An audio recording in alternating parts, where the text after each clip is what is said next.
ಗೀತಾ ಮಹಾತ್ಮೆ. ಬ್ರಹ್ಮ ಸಂಹಿತೆಯಲ್ಲಿ ಈಶ್ವರ ಪರಮಃ ಕೃಷ್ಣ ಎಂದು ಹೇಳಿದೆ. ಈಶ್ವರ ಎಂದರೆ ಪರಂಬ್ರಹ್ಮ. ಎಲ್ಲ ದೇವರುಗಳಿಗೂ ದೇವರಾದ ಘನ ಸಚ್ಚಿದಾನಂದ ಜ್ಞಾನಾನಂದ ಸ್ವರೂಪಿ ಅವನು. ಹುಟ್ಟು ಸಾವು ಆದಿ ಅಂತ್ಯ ಇಲ್ಲದವನು.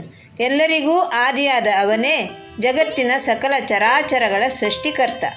ಬ್ರಹ್ಮವು ಈಶ್ವರ ಭಾವವನ್ನು ತಾಳಿ ತನ್ನದೇ ಶಕ್ತಿಯಾದ ಪ್ರಕೃತಿಯಿಂದ ಜಗತ್ತನ್ನು ಪುನಃ ಪುನಃ ಸೃಷ್ಟಿ ಮಾಡುತ್ತದೆ. ಪ್ರಕೃತಿಯು ಬ್ರಹ್ಮನ ಅಧ್ಯಕ್ಷತೆಯಲ್ಲಿ ಸಕಲ ಚರಾಚರಗಳಿಗೆ ಜನ್ಮ ನೀಡುತ್ತಾಳೆ. ಒಂದು ಸಭೆಯಲ್ಲಿ ಅಧ್ಯಕ್ಷನು ಹೇಗೆ ಮೇಲ್ವಿಚಾರಣೆ ಮಾಡುತ್ತಾ ಕ್ರಮ ತಪ್ಪದಂತೆ ನಡೆಸುತ್ತಿರುತ್ತಾನೋ ಹಾಗೆ ಪರಂಬ್ರಹ್ಮನು ಮೇಲ್ವಿಚಾರಕನಂತೆ ಇರುತ್ತಾನೆ. ಬ್ರಹ್ಮ ಚೈತನ್ಯದ ಅಪಾರ ಶಕ್ತಿಯ ಒಂದಂಶದ ವಿಭೂತಿಯೇ ಪ್ರಕೃತಿ. ಅಧ್ಯಾಯ 9 10ನೇ ಶ್ಲೋಕದಲ್ಲಿ ಪರಮಾತ್ಮ ಹೀಗೆ ಹೇಳುತ್ತಾನೆ: ಮಯಾಧ್ಯಕ್ಷೇಣ ಪ್ರಕೃತಿ ಸೂಯತೆ ಸಚರಾಚರಂ ಹೇತುನಾನೇನ ಕೌಂತೆಯ ಜಗದ್ವಿಪರಿವರ್ತತೆ. ಹೇ ಅರ್ಜುನ, ಜಗತ್ತಿನ ಸೃಷ್ಟಿ ಸ್ಥಿತಿ ಲಯ ನನ್ನ ಅಧ್ಯಕ್ಷತೆಯಲ್ಲಿಯೇ ನಡೆಯುತ್ತದೆ. ಪ್ರಕೃತಿಗೆ ಅಸ್ತಿತ್ವವನ್ನು ಸ್ಫೂರ್ತಿಯನ್ನೂ ಕೊಡುವವನು ನಾನೇ.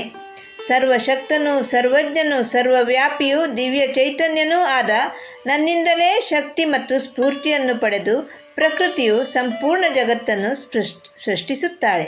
ಭಗವಂತನಾದ ನಾನು ಏನೂ ಮಾಡುವುದಿಲ್ಲ. ಸ್ವತಃ ಜಡವಾಗಿದ್ದ ಪ್ರಕೃತಿಗೆ ನನ್ನ ಆಸರೆ ಸ್ಫೂರ್ತಿ ಚೈತನ್ಯವು ದೊರೆತಾಗ ಪ್ರಕೃತಿಯು ಜಗತ್ತಿನ ರಚನೆಯನ್ನು ಮಾಡುತ್ತಾಳೆ. ನಾನು ನನ್ನದೇ ಒಂದಂಶದ ಶಕ್ತಿಯಾದ ಪ್ರಕೃತಿಯು ಮಾಡುವ ಕೆಲಸವನ್ನು ವೀಕ್ಷಿಸುತ್ತಿರುತ್ತೇನೆ.